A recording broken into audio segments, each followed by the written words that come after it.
Our guest today is an actress who's appeared in TV shows like The Loretta Young Show, Bachelor Father, My Three Sons, Hawaii Five-0, Gunsmoke, Bonanza, and countless others. But she's perhaps best known for her role as Miss Beadle, the lovely schoolmarm on Little House on the Prairie, and her work with director David Lynch. She has a new book coming out called Little House in the Hollywood Hills, a bad girl's guide to becoming Miss Beadle, Mary X, and me. Let's welcome Charlotte Stewart to the program. Thank you very much. Nice to talk to you. And to you as well. Now, I guess there might be two groups of fan bases that would pick up this book. I want to talk about, let's call it fan base number one. That would be Little House on the Prairie. Exactly. You know, I had Allison Arngrim, one of your castmates on the show. Oh, my God. Did you have so much fun with her? We did. And I had no idea until Allison told me that there are thousands upon thousands of Little House on the Prairie fans out there, hardcore fans, and I believe that Allison referred to them as bonnet heads. Yeah. So you know what that is, too. Yeah, our fans are rabid. You know, they do wear their bonnets to the events all through the Midwest. And we love them for it because they're so dedicated. You know, the show was, 45 years ago? Yeah. And we meet people, men and women, grandmas and grandpas, who said that they watched it, you know, as youngsters. Now they're watching it with their grandchildren. And I can't tell you how happy that makes me. Well, you know, it was a show that when it was on, I wouldn't tell people that I was watching it. Because you're a boy. Because I'm a boy. See, girls, they could watch it, but I secretly watched it too. And to make matters worse, I think I cried during every single episode. There was always something on that show that would make me tear up. You can blame Michael Landon for that because he basically was our leader, and he just knew. He knew how to do two stories in one episode, one for the children, one for the adults. Everybody learned something. And you probably cried at least once in there. Yeah, true. Yeah. Now, you had been cast in Bonanza. Is that where Michael Landon first took notice of you? You know what? I don't know. I did 3 Bonanzas, but never worked with Mike. But when they called me in I'm sure he watched the shows. And since I had done 3, maybe he was aware of me, you know. And so when I walked into the interview, I had never met him. Of course, I was aware of him because when you walk into a room where Michael Landon is, I'm sorry, but that's all you see is Michael Landon. So I walked in, and it was all men, and they had the big producer behind the desk, and then the casting director, and Michael, and the other producers. And so I went in, and I said, "Excuse me, can I sit behind the desk to do this interview?" And it was like, okay, and everybody shuffled around, and the producer, went and took one of those little folding chairs. Right. And I said, okay, quiet, stop talking. And then I went into the interview, which was to meet Laura and Mary for the first time. And I don't know, maybe I scared the crap out of them, but they hired me to play Miss Beadle. Well, you became Miss Beadle in that instant, is what it sounds like. I did. I guess I did. Now, did you base that character on a teacher that you had? No, I based the character on my sister. My older sister, she's 9 years older than me. She had 7 children. And when you saw her interact with her kids in their home, I mean, there were always babies somewhere, and somebody falling down the stairs, and somebody else coming in with mud on their feet. And she was so calm. She was so, just right there, loving and, firm. And I didn't even tell her this until a couple of months ago. I was able to tell her that I had based my character on her, and she went, really? So she's the real life Miss Beadle. She is the real life Miss Beadle. She wasn't a teacher, but here was a woman with this huge family. She read books every day, cooked for 9 people, and, just kept her calm and, maybe she was a little crazy. I don't know. Well, I think Miss Beadle almost got the kids killed several times on the show, if I'm not mistaken. She did. That's what Michael said, and there was an episode where I send the children home, and they end up in a snowstorm. And Right. there was another one where Carrie falls down the well, and Michael said, "Oh, Miss Beadle kills the kids again." Now, listeners who are very familiar with Little House on the Prairie and remember you from that, they might be surprised to learn that you were working on other projects around the same time. But one Yes, of them, I was. One of them was Eraserhead. I don't think you can get as far away from Walnut Grove as Eraserhead. How did that? Would you believe that I was doing Little House on the Prairie and Eraserhead at the same time? And for those who don't know about Eraserhead, that was David Lynch's first film. I'm Bill. Hello, I'm Henry. Henry's at LaPel's factory. Well, printing's your business, huh? Plumbing's mine. 30 years. I've seen this neighborhood change from pastures to the hellhole it is now. I'd put every damn pipe in this neighborhood. Dad. Bill. Now, people think pipes grow in their home, but they sure as hell don't. Look at my knees. Look at my knees. Bill, please. Are you hungry? Bill. And I was hired to do it, of course at no pay, but as a referred salary, as they do with the Screen Actors Guild with student films. Mm-hmm. I always did student films, and I always will.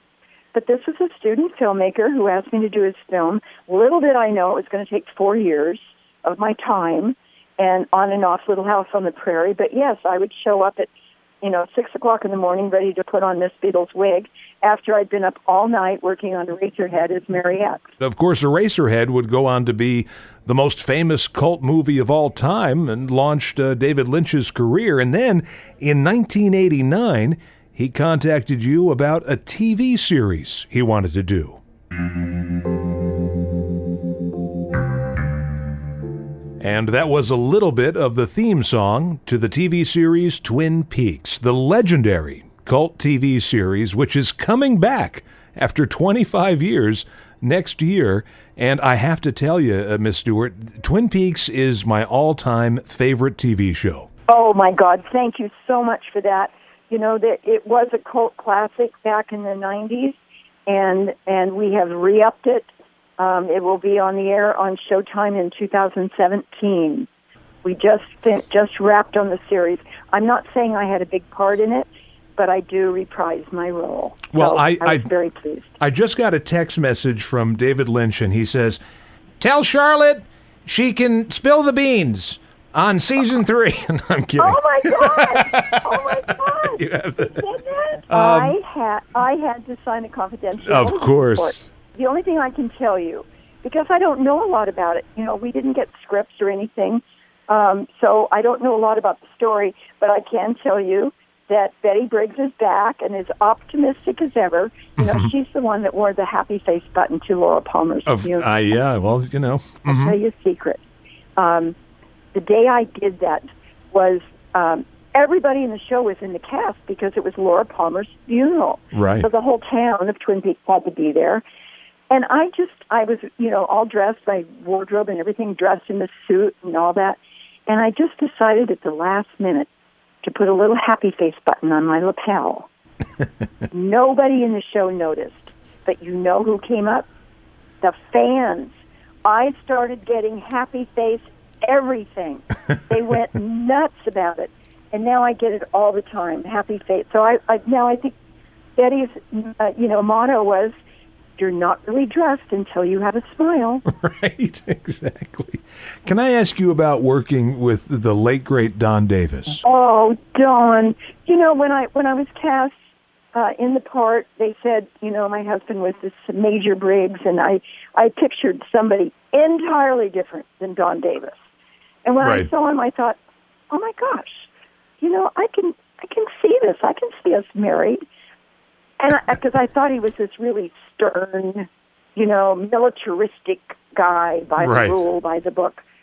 Don Davis was one of the sweetest, softest men I've ever known. He was an artist. He was a teacher. I will miss him forever. He ended up being our house guest many times because he lived in Canada. So when he would come down to L.A. to work, he would stay with my husband and I. And, you know, I just cherish his memory. I have his artwork that he gave us, and what a jewel. He has this, I'm going to tell you one of his lines in the show. He said, "A vision I had in my sleep last night, as distinguished from a dream, which is a mere catalog of the day's events by the subconscious, this was a vision, as fresh and clear as a mountain stream, the mind revealing itself to itself." That was Major Briggs, and that was Don Davis. Yeah, he was wonderful. Just wonderful. Very early in your career, you had some friendships and relationships with some pretty famous people, and I think someone listening to this would be shocked maybe to learn that Miss Beadle was friendly with Jim Morrison. Yes, we were drinking buddies back then in those days. You know, you have to remember, this was the late 60s, early 70s. You know, it was a whole different time. It was a little looser than, you might say, than it was today. Yeah. But I'm going to tell you that our relationship was just friends with benefits, I'll tell you that. Did he say to you, "I'd like to read some poetry back to my room," or anything? Well, he did, actually. He didn't say it quite that way. But, you know, we went on a trip together up the coast of California, and you know, he was a very sensitive guy. He wasn't outrageous or anything like you would think. He was very quiet and spiritual. He was a poet. Yeah. Jim had a big drinking problem, and I would say, you know, I spent half of our relationship just trying to get him home. You know, right. Try to get him home safely and taken care of. But he was a good friend, and I missed him. And I wish I had known him longer. I wish he had lived longer. Well, we all do. You know what? This book, Little House in the Hollywood Hills, by our guest today, Charlotte Stewart. We've talked about Little House on the Prairie, Eraserhead, Twin Peaks, Jim Morrison. If I haven't sold people on this book yet, I don't know what else I could do. But can I just ask you briefly, what made you finally decide to write an autobiography? Well, to tell you the truth, I had to be talked into it. I was never a good student in school. I never could write those term papers and stuff. It was painful. So when my friend Andy Dembski, who co-wrote this with me, suggested I should write a book, I said, "You're nuts. Who would want to read this?" And then he slowly pulled and tugged and nudged little vignettes out of me and strung it together in a book, and I couldn't have done it without him. But I have enjoyed the process, and I've learned a lot about myself. In the meantime, you know what I learned? I learned I'm a survivor, and that I'm a woman who has taken care of herself through everything. You know, here I am. I'm 75, and I just got married again. Well, congratulations. Thank you. The book again, Little House in the Hollywood Hills, A Bad Girl's Guide to Becoming Miss Beadle, Mary X, and Me. Now, this book is, I guess, available everywhere, Amazon.com, online. On June 1st, it will be available everywhere, yes. Now, if people want to catch up with you, I am friends with you on Facebook, so I know yes, you are. That you can go to Facebook.